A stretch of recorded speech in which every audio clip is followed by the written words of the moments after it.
Well, Sláinte, and indeed, I hope I'm live. It tells me I'm live. It's one of the best things about this wee programme. It says you're live, and that's it. You're ready to rock and roll. So we've got a special guest on tonight. As always, it's nice to have a special guest, so I'm not just talking to myself. Although someone said the other day, there's no doubt you could just talk to yourself all day long and not be bored of your dulcet tone. And I'm like, no, it would get very, very boring. William Fisher, an evening to you. Look, I can pop that up. Good evening, William. Listen, I've got a couple of drinks here tonight. I'm allowed to do this because I'm not drinking anything from my guests. So I'm going to just have a wee, going to have a wee drink here. Heaven Hill. Any fans of Heaven Hill bourbon? Heaven Hill. Okay. This is a 10-year-old. Comes in at 52.1%. Bourbon. Yes. Look at the colour of that. Look at that. That's some colour. So we actually had this the other evening in our whiskey club tasting. And it's the first time that we've ever had a bourbon win the night, I think. I don't remember another night like it. So a very well rated bourbon.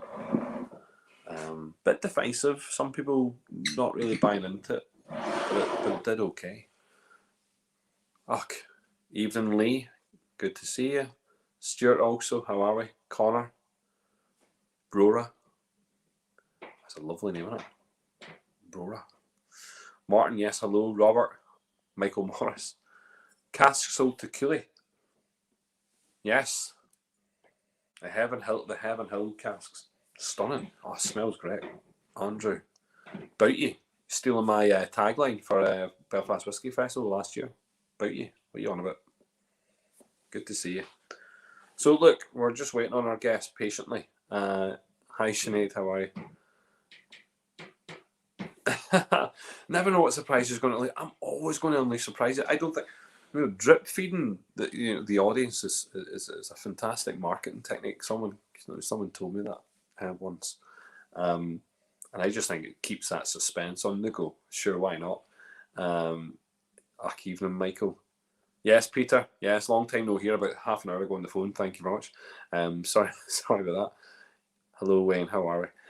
Look, it's a lovely crowd. Loving having a crowd in front of me.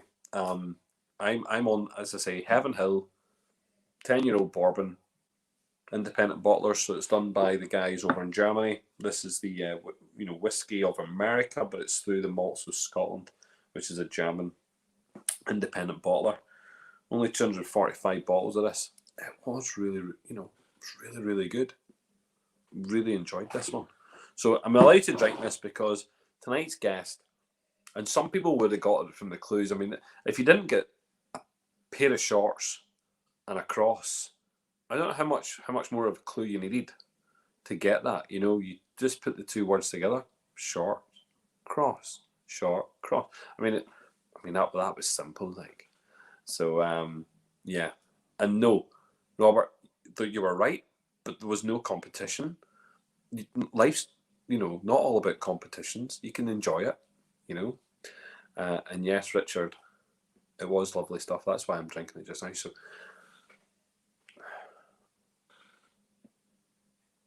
yeah, Rademon. We've got the Rademon estate on tonight. So David Armstrong, who is in the wings now, I can see him. He's looking the part. He's been busy, super busy. 12-hour distillation shift today. He is wrecked. He's going to come on here.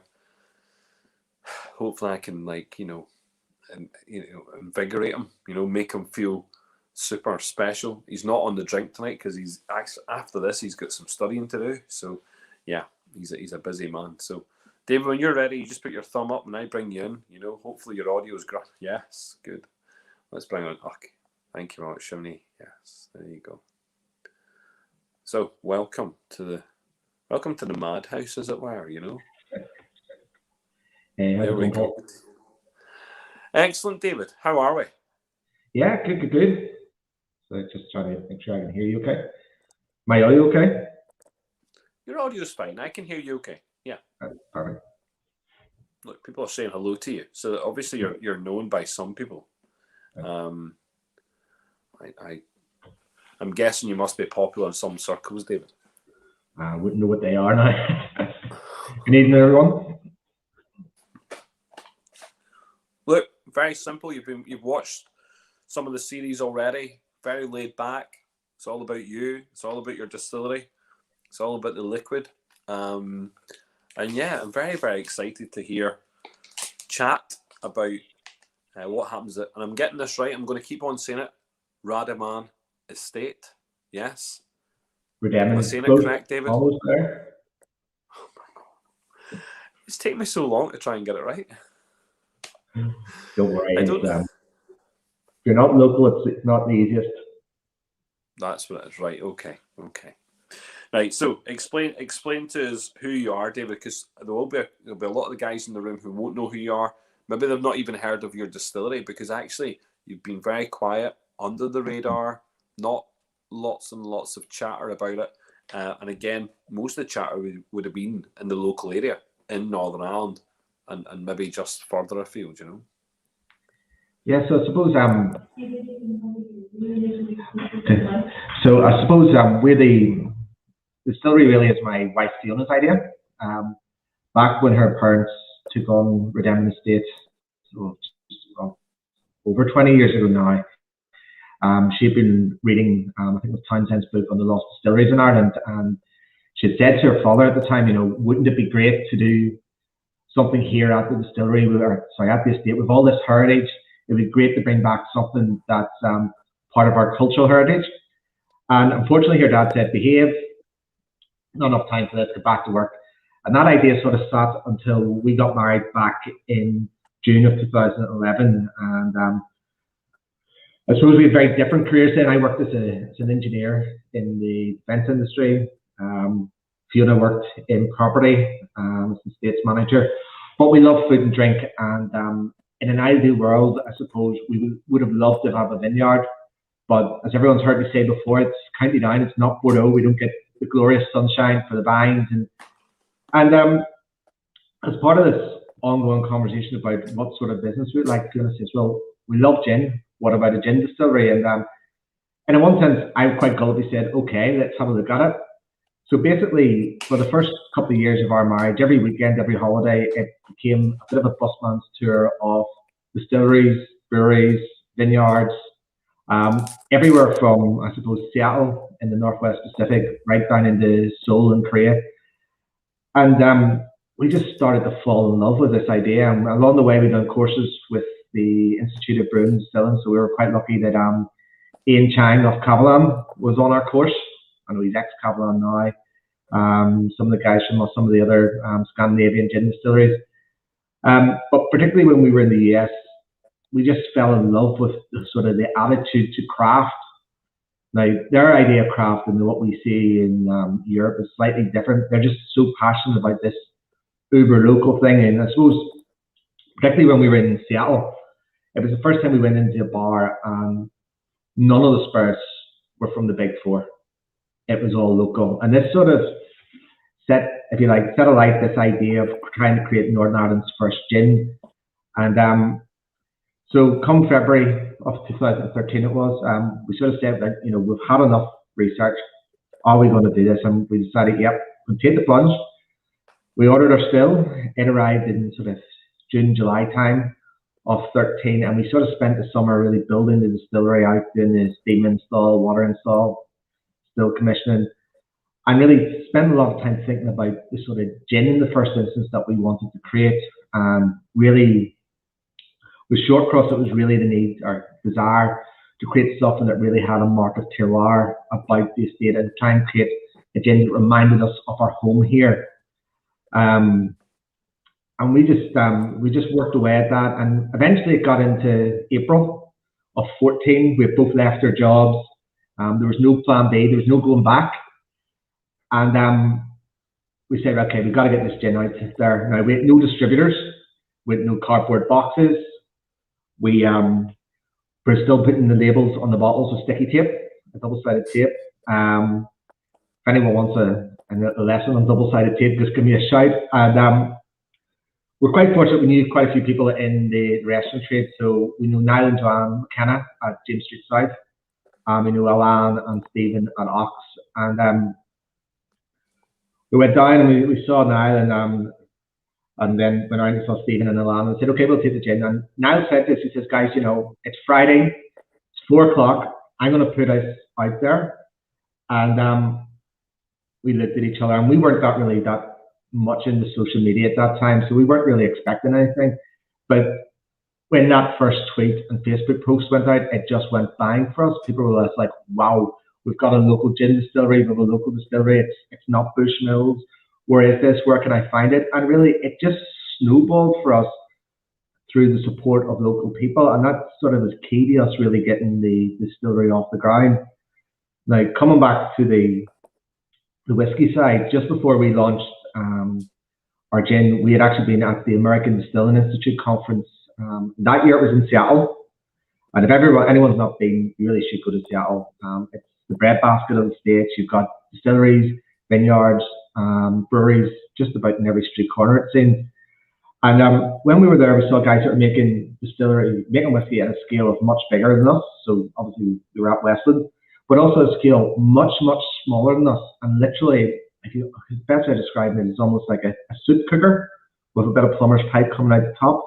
And this sort of struck a chord with us because we were running into this gin business, this distillery business. We knew we would want to make it sustainable, and we also realized that we were going to have to do products other than just gin. And we're great believers in that you should make what you love. And I happen to like malt whiskey. And so we spent a year then in parallel with launching the gin, actually developing our brewing plants, our processes. And we began our first distillations back in June of 2015. So we've been pretty much quietly around the whiskey, in terms of whiskey, just laying down casks and not really saying an awful lot, other than here we are, we're making it, but you just got to wait. And I suppose that wait now is kind of over. So hopefully this summer, we're going to be starting to bring out our first releases of our whiskey.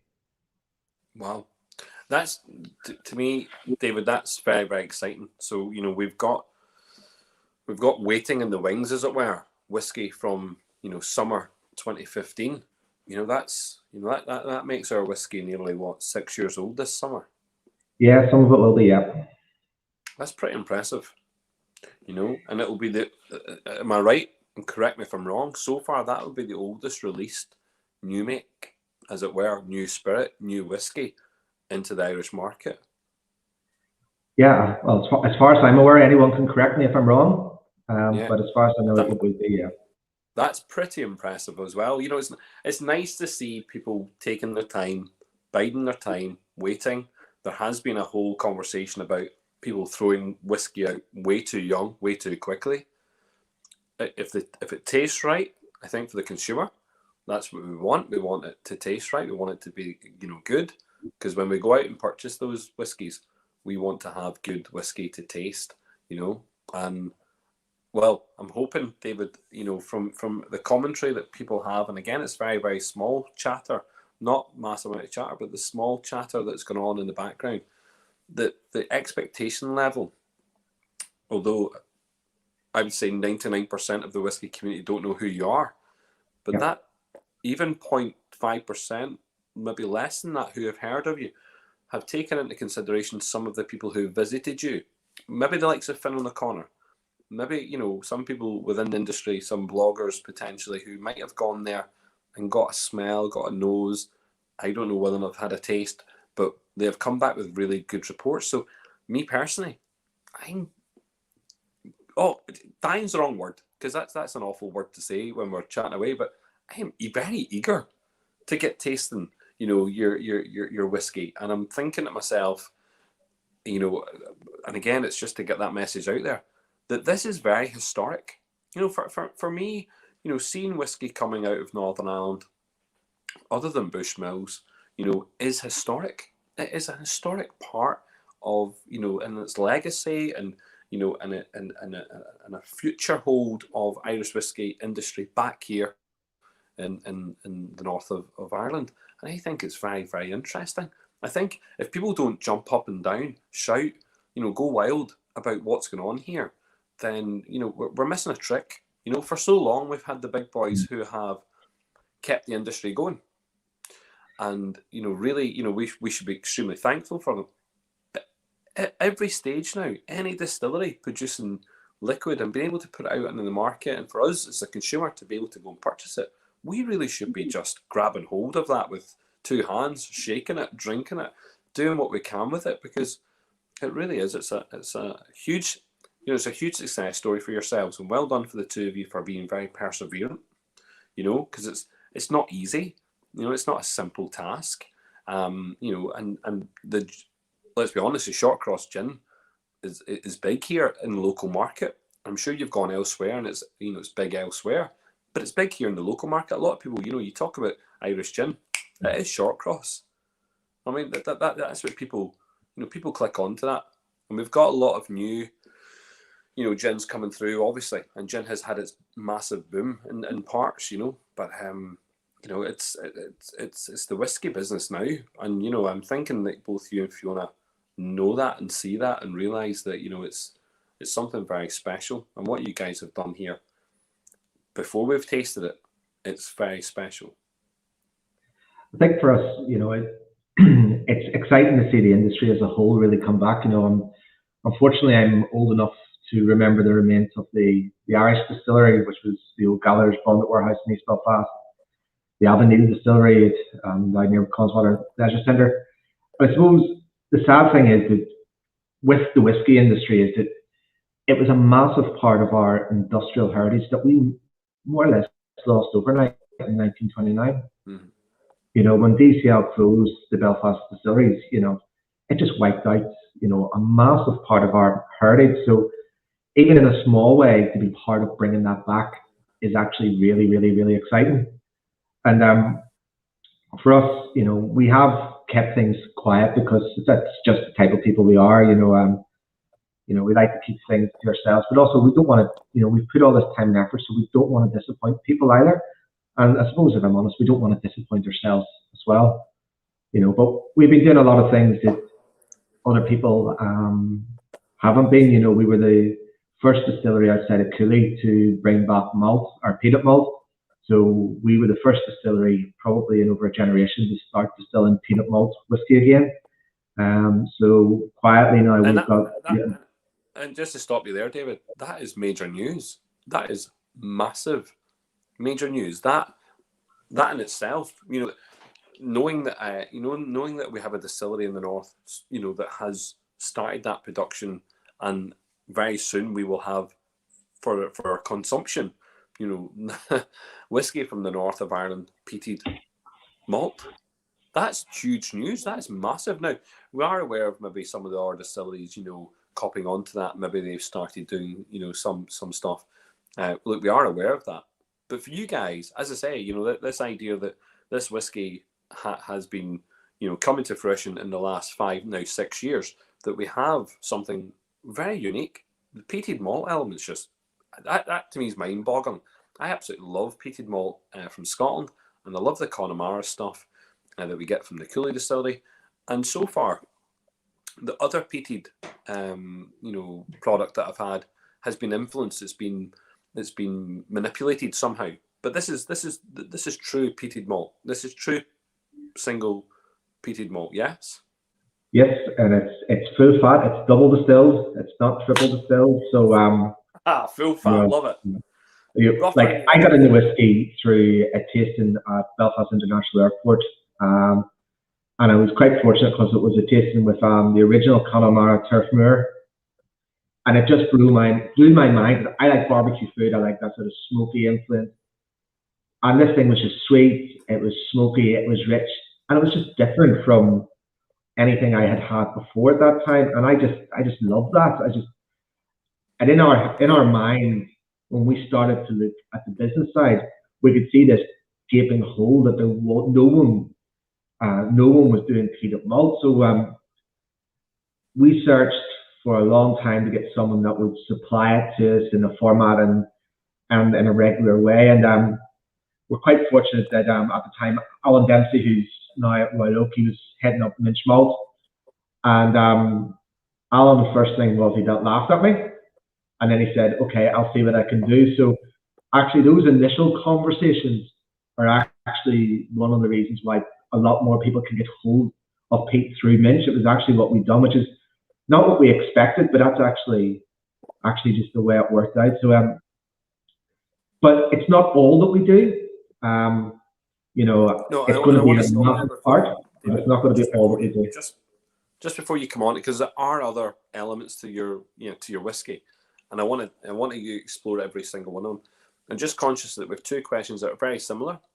So Andrew Galway is obviously saying fascinated to get to tasting. The first really wants to taste that, but he's asking what casks you've now used. Now, I think before you go on to talk about the different spirits that you have, the different whiskies, because we've touched on the peated.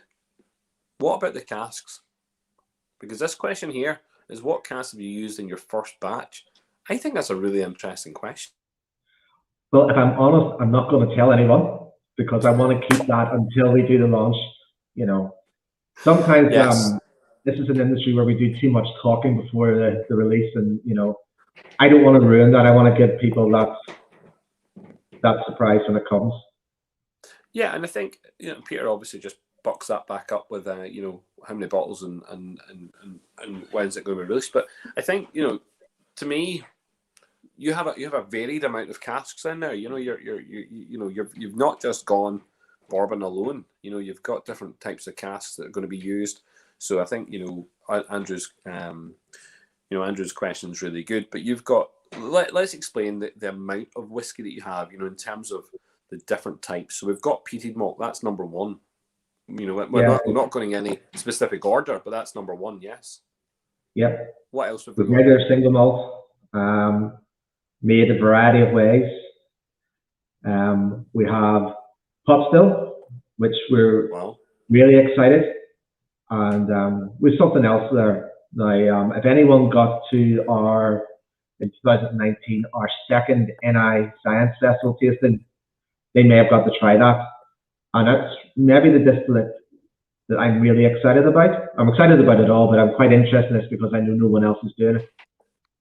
So, and the fun fact is it's now mature. So we've now mature stock of everything that we've laid down.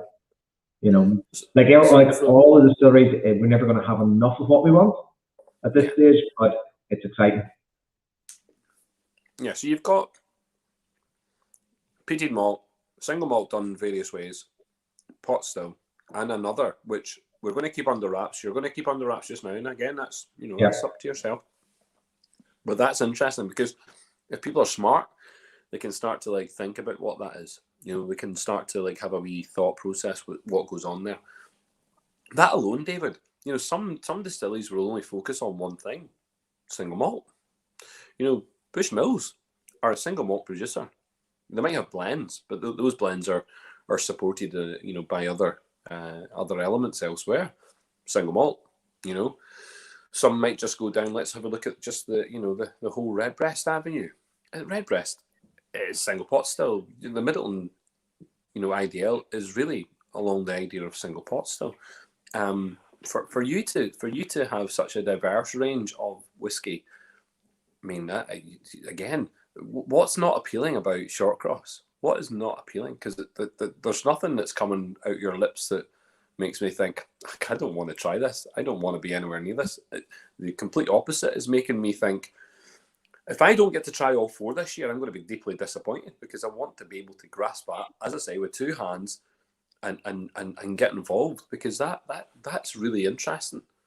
I think people will bite your hand off. And I mean this, to get a taste of that. Your Shortcross labelling, your Shortcross branding, for the gin, as I say, is iconic in Belfast. In fact, I was on Boucher Road today.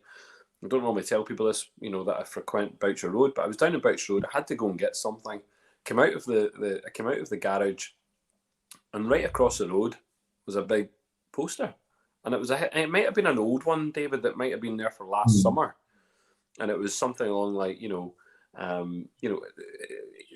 it's just an iconic image that the Shortcross gin bottle And I think that when you told me the other day, when I was saying, I was trying to pronounce the name of the estate and I was being very, I was bludgeoning the name, was not doing very well. And you corrected me and say, listen, don't worry about it. We're going to call it Short Cross Whiskey. That's pretty cool. That's cool in itself, because you are kind of going down that route of other distilleries who might choose to call their product not by the distillery itself, by the distillery name. And if we were in Scotland, you might be forced to call it under your distillery name, potentially. And yet here you have the ability to call it something else. Yeah, I think for us, one of the things that we've always loved about our main brand is Short Cross is, it's easy to say if you're a non-native English speaker, like I'm not going to embarrass myself by how long it took me to pronounce Bruichladdich or some of the sort of Scotch Gaelic names. So one of the things when we thought about our branding was actually to make something that's easy to say, easy to pronounce, and then that makes life a little bit easier. At the end of the day, it is a business, and we have to think about how we're going to sell these things, how we're going to market these spirits, actually some of that stuff when you actually get into sort of that whole branding side, it's actually some of the most fun stuff that we've actually done on this distillery journey. But just coming back to the 4 styles of whiskey, as we've got further into this, there's obviously a lot of people who are talking about, oh, we want to make pot still this way, or we want to make malt that way. I've actually just got to the stage now where we just want to make great Irish whiskey. And that's something that we're just passionate about. It doesn't matter what the style is. We just want to make the greatest whiskey we possibly can. So for me, one of the things that I'm interested in is what happens if I do a grand blend of all of the distillates once they're mature. What sort of whiskey will that give me? And that's really unique. Damn right, because it'd be from the first of all, the only type really, in existence, because no one else is doing. Well, G&D at some point is going to be doing maybe one of those ones that you talked about at the end there, that you don't want to mention, but no one else is. I can't think of another distillery that has as many, at the same time, that have the ability to do such a thing. I'm going to just start. I'm just being conscious that I'm having an RV drink. I was drinking before you came on air. I was drinking a Heaven Hill 10-year-old bourbon, and I thought, that's okay, because I don't have your whiskey yet in front of me, and I'm going to just have a 17-year-old Aberlour, which is a 17-year-old Aberlour, which is finished off in Guyanese rum casks. So I'm just going to have a wee sip of that, cask strength also, just because I was going to have some gin, but I thought I just need whiskey. I'm on the whiskey. So that's where I'm at. We did have your cask stage gin, which was really nice during the Christmas editions of the tastings. Went down an absolute treat. I'll be honest. One of my favourites. Yeah. Oh no! Do you know what? Really was good, and I think that we had people on the tasting who were automatically trying to purchase it. They were freaking out when I said you might not be able to get it, because I couldn't see it on the website, and they were like, "All right, panic stations." But you were lucky. I think you came on for a bit of chat. I think people got a bit of, I think their hearts started to slow down when you said, "Don't worry about it. You can get some." But yeah. No, sorry, that I'm just Aberlour. It doesn't, for those that drink Aberlour whiskey, you're used to sherry bombs. Aberlour's sherry cask finishes usually, or sherry caskings indeed. But this is a bourbon cask, 17 years, and probably finished off probably for just under a year in a Guyanese rum cask. And we tasted this the other night in our club, and it's just petrol in the nose. Petrol, lots of petrol, lots of like real tropical fruits coming straight off the nose, but this is one to taste. This is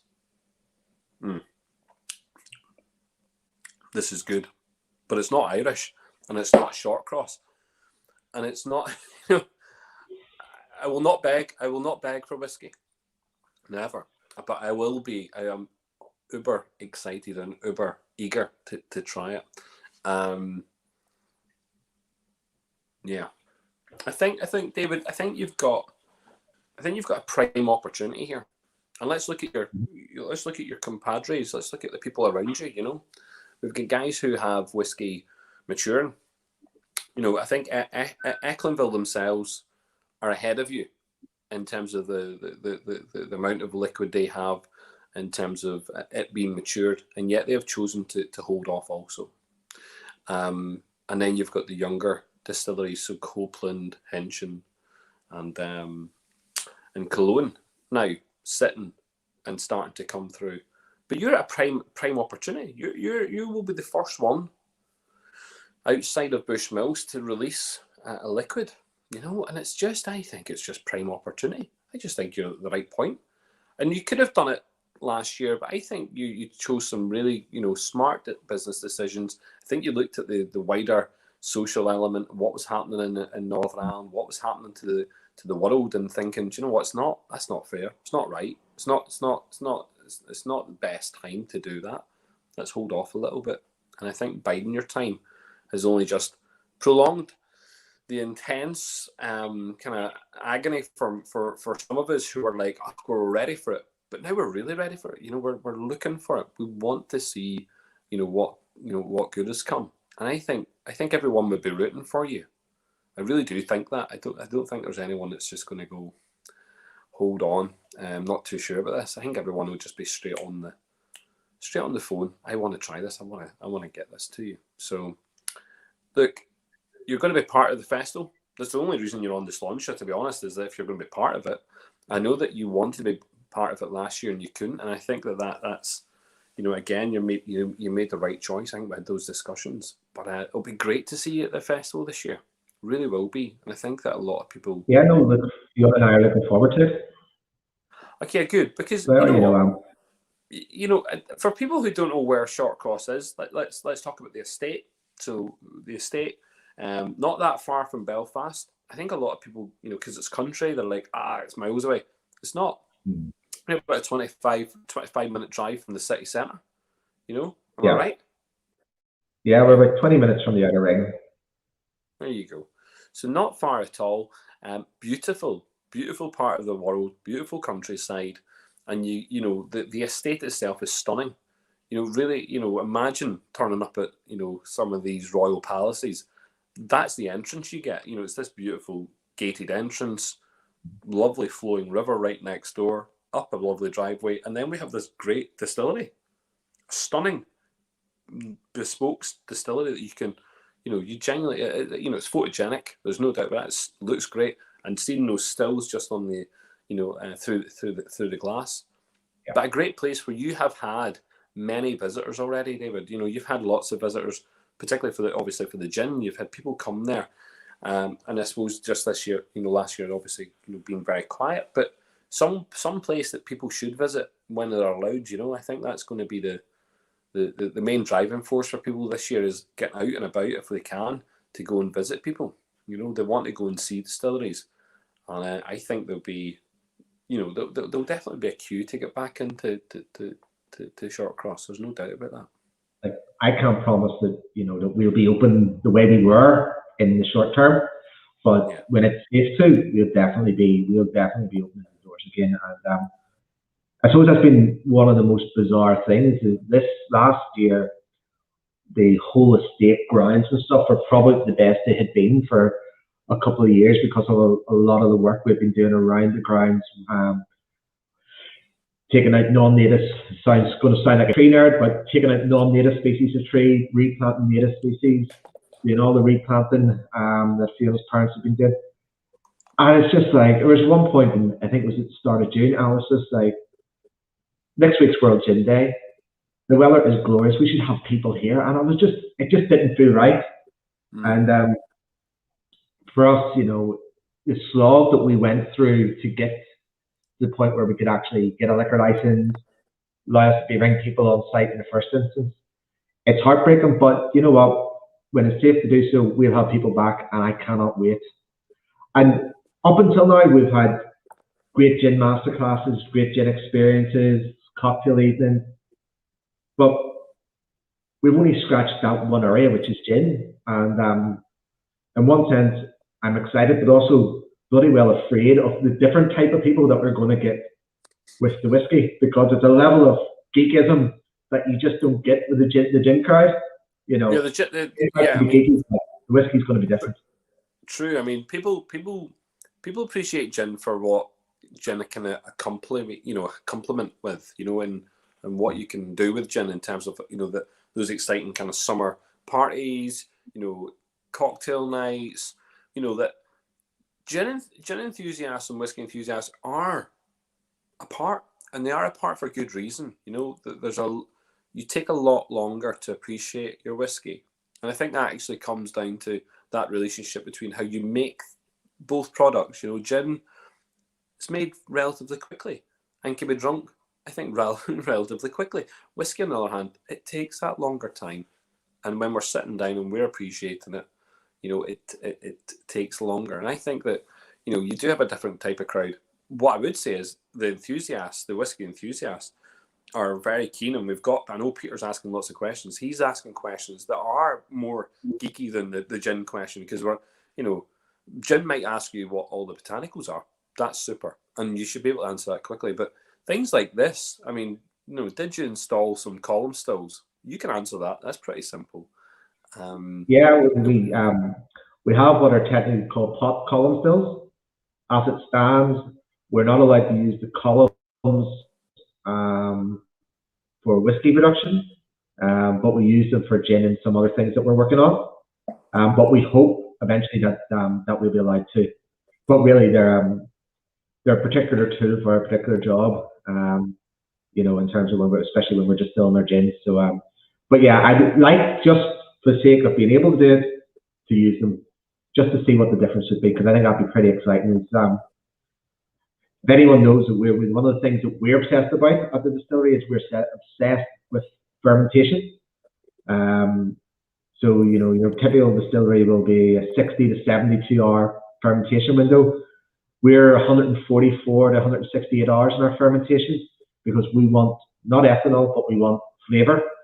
So, how that when it's distilled in terms of columns versus pot, I'm actually really, really interested in, just to see, can you tune up floral notes? Can you lose weight, add weight? What else can you do? So, although I can't, it's something that's on my radar that I've been fighting to do for the last 2.5 years.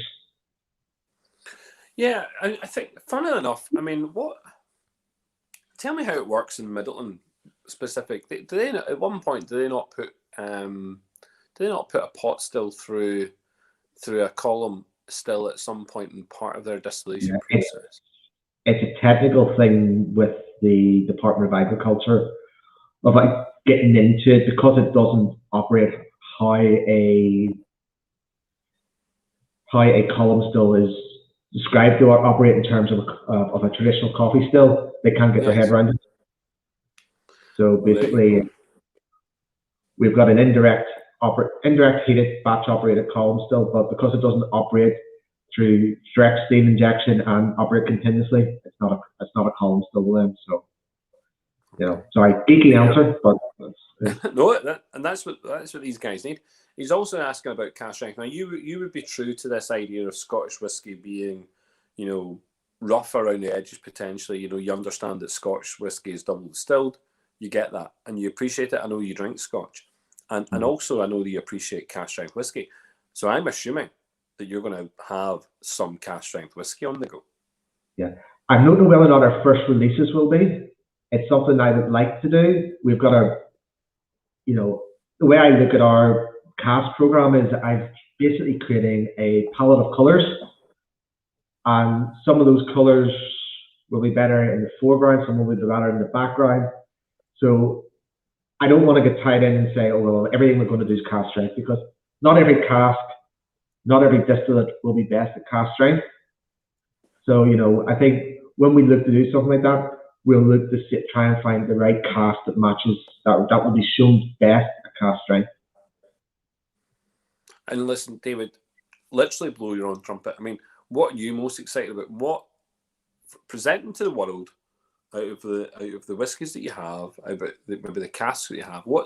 There must be one there that you think, you know, I've seen this, I've witnessed it, I've progressed it. It's been part of me for the last 5-6 years. What am I truly, you know, what am I expecting to give to the consumer? What's the one thing that I go, that's it, I want you to taste this. If you taste nothing else, you must taste this. What is it? In one sense, it's actually maybe the cast that we had in the still house that we were doing the tours, where everyone's had the chance to, those that visited have had a chance to nose the cast. But then is it that first cask of peanut malt that we laid down, because it is such a marker in time when we said, you know what, we've brought Pete back to NI, we've brought Pete back to Ulster, you know, this lost practice.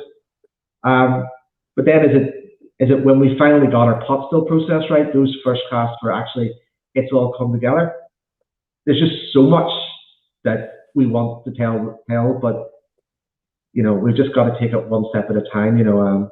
And you know, we are excited about it, you know, and there's a lot of talk, for example, about women in whiskey, but what people don't appreciate is that my wife Fiona, she is the first distillery, independently owned distillery operator that is a lady. You know, it's a real female first. It's, you know, people see me because sometimes I'm sort of the one that's doing the tours, but the real inspiration, the person that deserves real credit, is actually Fiona. It was her idea, it's her drive. You know, I might have what people say is the fun stuff, playing about botanicals and operating still, but in terms of brand and marketing, that's a whole other game. And you know, she's really led that, and you know, it was her drive to do this. You know, no, I think at first I came along for the ride, and you know, but she gets the credit. I think that's interesting. I think, you know, to be frank, there has, you know, there's been a marked change in conversation about who is involved in the industry, who and how people are involved in the industry.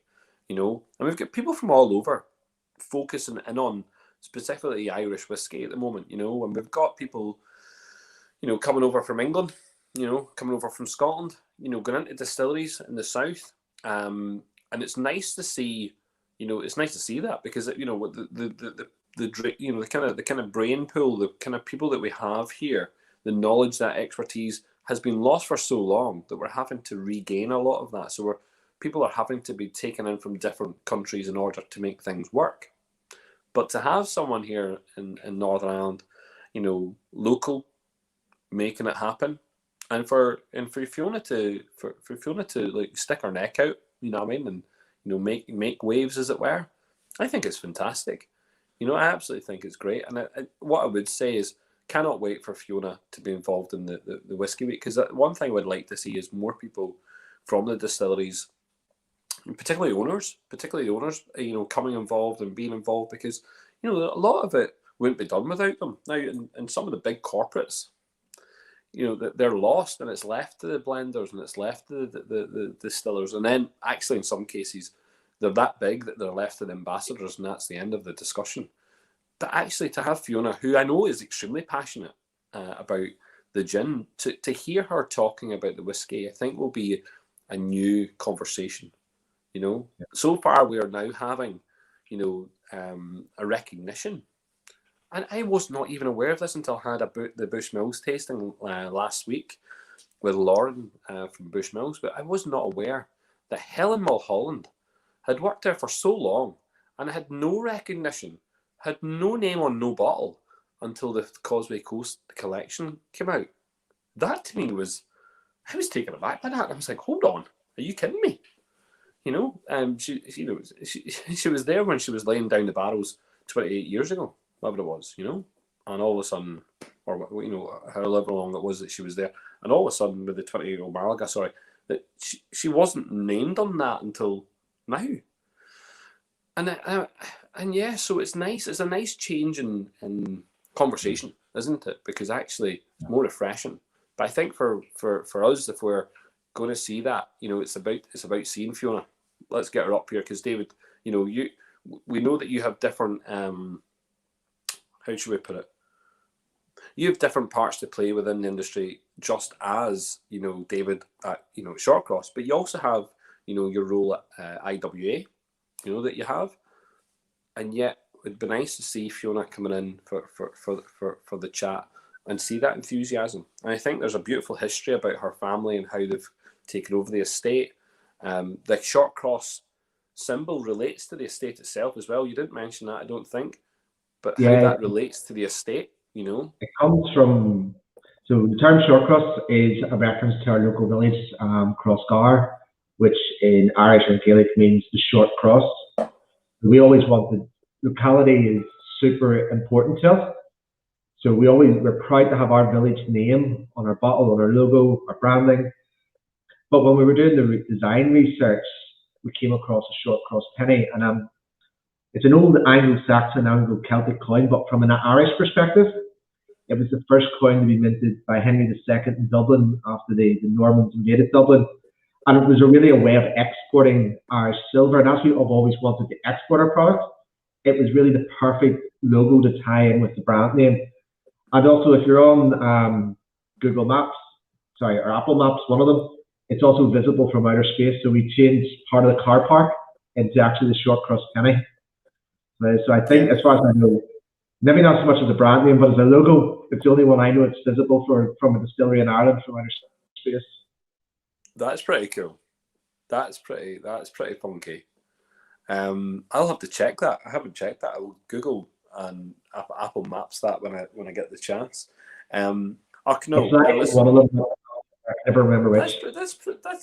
That in itself is pretty cool. But again, it just brings it back to this, the where you are, the estate that you're in, the distillery itself is stunning. It really is, and it is a place where I think that people should go and visit. And they will get the chance. I know, David, that you're conscious. You're a very conscious person when it comes to the virus and what's going on. You've been very proactive, and I really appreciate that.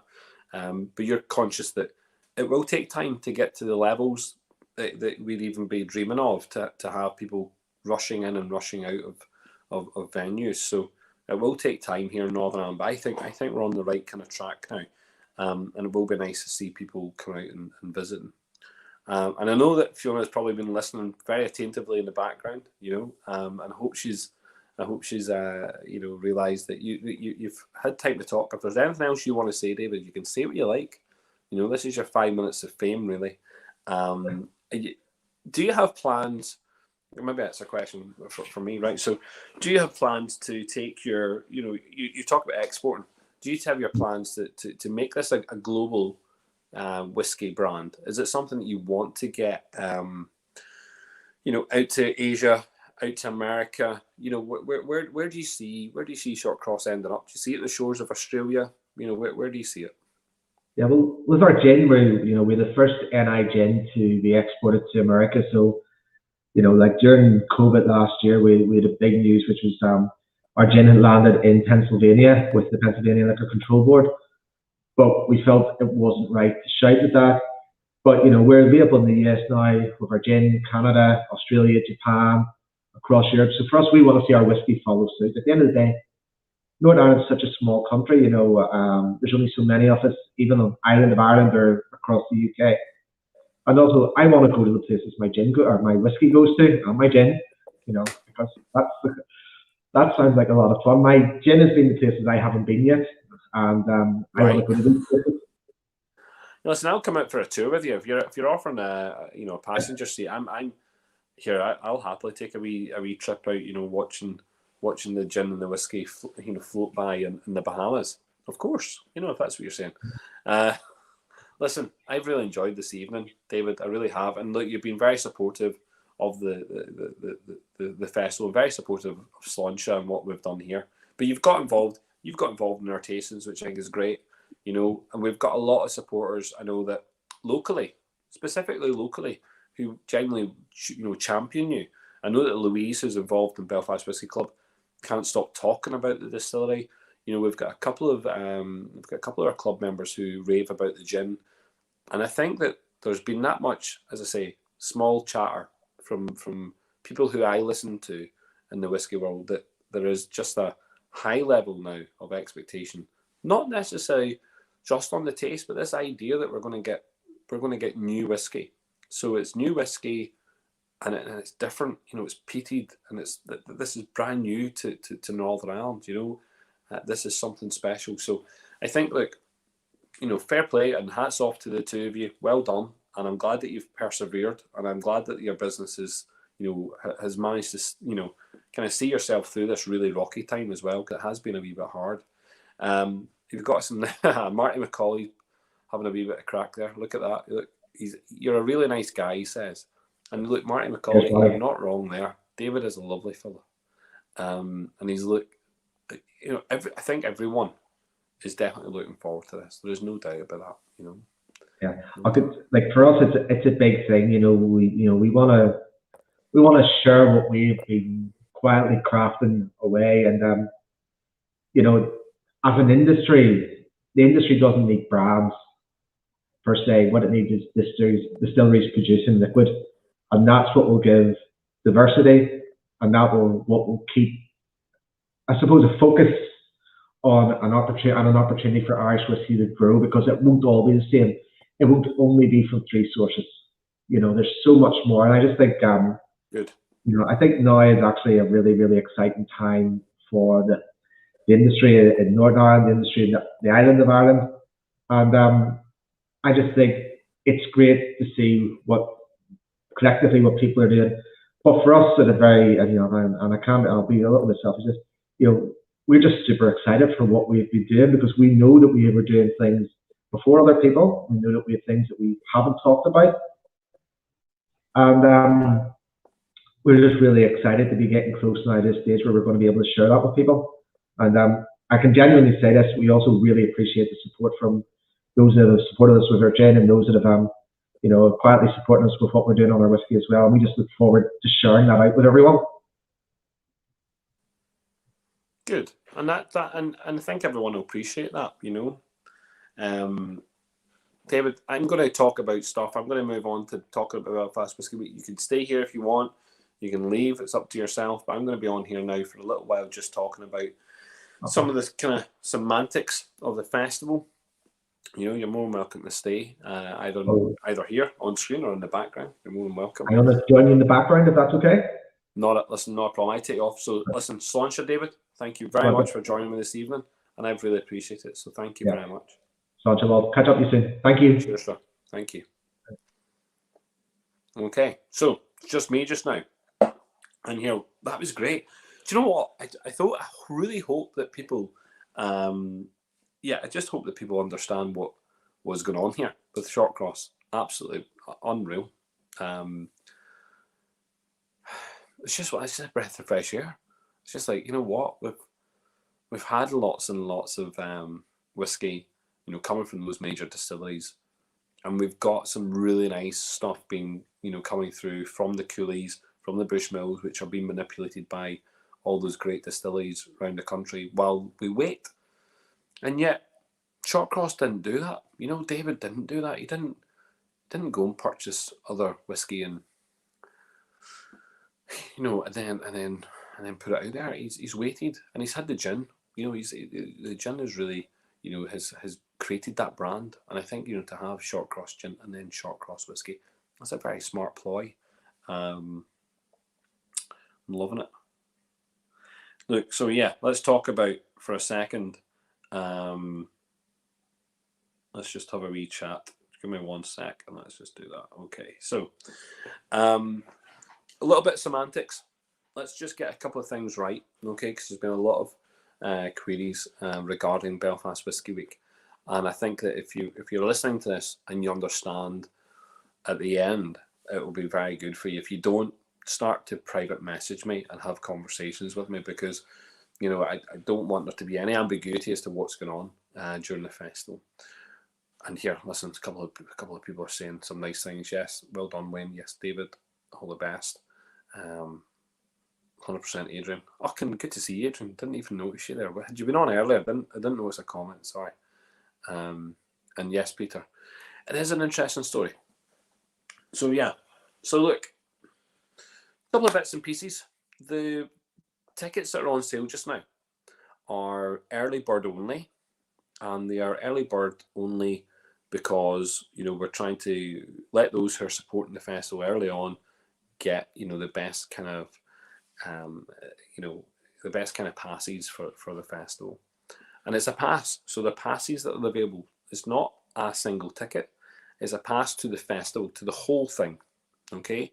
So just like if you go to a festival, music festival, comedy festival, whatever type of festival it is that you go to, think of festival, keep thinking festival. Belfast Whisky Week is a festival. Okay? So it includes music, comedy, food, you know what I mean? And guests and speakers and debates, and there's lots of things that happen. It's a festival. Nothing, do not get confused. It's not an exhibition. It's not a tasting or series of tastings. It's a festival. And Belfast Whisky Week is providing that festival. We're providing a space for everyone to come together and have loads of crack and have loads of fun. Now, it might all be virtual, but we are going to be live broadcasting, which means we're going to be broadcasting the festival, and also means that we're going to have people, hopefully, in different venues where we're doing those broadcasts from. Let's talk about the passes for a second. They are passes to the festival, okay? And what you get in your pass, okay, you get an exclusive glass. So there's 2 glasses this year. One, for the pass holders, is an exclusive glass. Very exclusive glass. Won't be given out, other than to pass holders, okay? You can potentially buy it separately, but it'll come with a cost. You get a t-shirt. You get a festival t-shirt. Why wouldn't you get a t-shirt for a festival? That's pretty cool. You also get Irish Whiskey Magazine. Well done. So it's going to be the latest edition of that. You're going to get your pack of trump cards. People are asking me, what's these trump cards? You'll understand when you get these trump cards what they are. Okay, top trumps. Play top trumps. You'll understand what they are. Bit of crack, bit of fun. And again, a festival wouldn't be the same if you're not like sitting in your tent at the end of the night, with a couple of drinks around you playing cards. Anyway, there's a deviation. Okay. You also got a program, so a physical program. There's that many tastings on the go. There's that much of a schedule on the go that you need the program. That you're going to need that program. So the pass includes all of that. The only other thing which is exactly the same in all of those passes, okay, is the thing called the bonus box. For those that don't know what the bonus box is a selection of about 27 different samples provided by brands and distilleries for the festival. So that's 27 samples are in the bonus box. So bonus box equals 27 samples. And then every pass is different. So the green pass allows you to have one random tasting with one of the intermediate or introduction tastings. So it's going to be about 70 tastings throughout the entire festival. What the green pass will supply one introduction or an intermediate tasting. What does that equate to? What's in an introduction or intermediate tasting? So an introduction or intermediate tasting is 3 samples from that distillery or that brand which they have donated to the festival for people to enjoy. Okay, so that's what you get. And then we move through to the different passes. Then in the blue pass, you're entitled to 4 of those random intermediate introduction tastings. And into the red one, you then get a mixture of both intermediate introductions and also the second tier, which are the kind of showcase and enthusiast ones. What do we mean by showcase and enthusiast? Let's just put that in the context. That should be roughly 6 samples in each set. And those 6 samples, again, are from the distilleries, from the brands that are being donated to the festival for people to enjoy while they're there. Okay, and yeah, that you want to be thinking about those kind of, I don't know, larger distilleries with a larger kind of a larger product line, and maybe deconstructions potentially. So deconstruction sets. There'll be some fun sets in there. So maybe looking at different types of whiskies from around the world. Maybe whiskies that pit against each other. Maybe it's Scotch versus Irish. Maybe it's world whiskies. Those the red pass is really, really interesting. The black pass, however, takes it to a new level. So the Black Pass adds in 2 specific tastings from what are known as master classes or specialist tastings. Those master classes and specialist tastings will be, again, probably on around 6, but potentially 9 samplings from the different distilleries, and they are really special. That they are high end and individual tickets. So let's put this into context.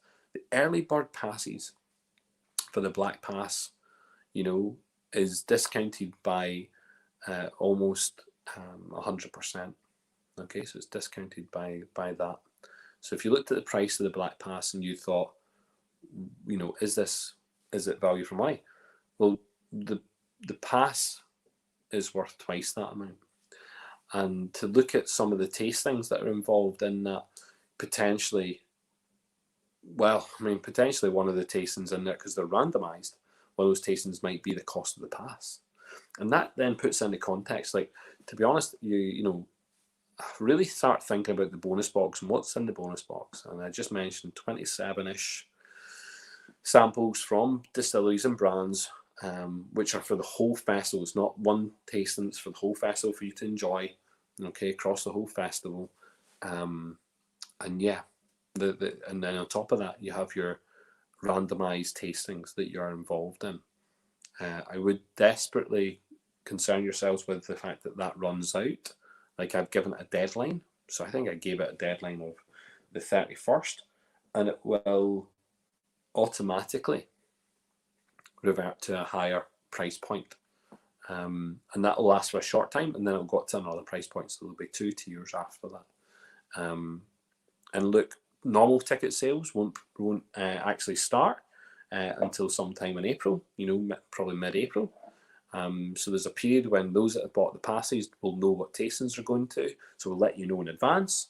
Okay, and then from that, if you're missing out on a tasting, maybe you wanted to go to, you wanted to go to the Dingle tasting. Well, and then you wasn't in your pass, then you could potentially buy your tasting.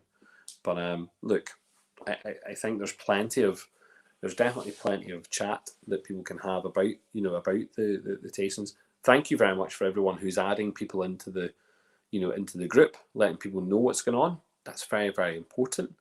But more questions can be asked. Ask away, and I'll be putting in now. I'm just going to start going through some FAQs to make sure that people are aware. But don't be frightened to get involved. And people who are around the world, don't be frightened to get involved. This is a great opportunity to get involved in what will be, no doubt, the largest Irish Whiskey Festival in the world. But also, I want it to be the largest community-led festival in the world. I really want people to really get behind that idea. That, come up with suggestions. I know, and I'm going to call it out. Dahi O'Connell, fair play to you, son. No one has suggested W.D. O'Connell in the polls, but I'll caveat that. Anyone who was involved last year, I actually didn't, I didn't attempt to try and put in the people who were involved last year, because actually they're on first refusal. Any distillery or brand who was involved last year has a chance to say, listen, I don't want to be involved this year. That's first refusal. So I know that people have now, started to, well, someone put it on and all of a sudden people are now voting for it and start passing things. It wasn't meant to be like that. I would also say that we've got a poll going out. I might even put it out after this. So I want a poll to go out, which is looking at a charity for the festival to link to. Well, I would say there's only one prerequisite to that. The charity has to be based in Northern Ireland, but it can be an Ireland-wide charity. I want their head offices to be in Northern Ireland specific. So and look, we'll let everyone come up with suggestions, and we'll take it from the most votes on that. So I think that would be really nice. I would also say, if anyone from the distilleries and brands are watching just now, do yourselves a wee bit of a favour. We'll go into our chat just like Dahi had done. And I know that Sarah from McCall's is doing, and I know there's a couple of other people there who have gone in and they engage with the community. You've got a community there you can go and engage with, go and chat to them, find out what they want from the festival. So use the community for that. And there's no harm in doing it. I know that David might also. Oh, look, there you go. David's he's feeling loved tonight. I think that's very important you know, we have something very special here happening, and I'm looking forward to seeing what goes on. So listen, I hope that's answered some questions. No one was even asking questions there, and yet I've got a lovely wee crowd who are watching. So fair play. I'm going into the chat, into the community chat here on Facebook, and I'm going to be, as I say, putting up some posts just now. Listen, thank you very much. Sláinte, good night. Enjoy your evening. And the apple hour, that was lovely. Oh, I didn't even get to show you my wee cake, sorry, just before I went. Yummy. Need a wee bit of cake.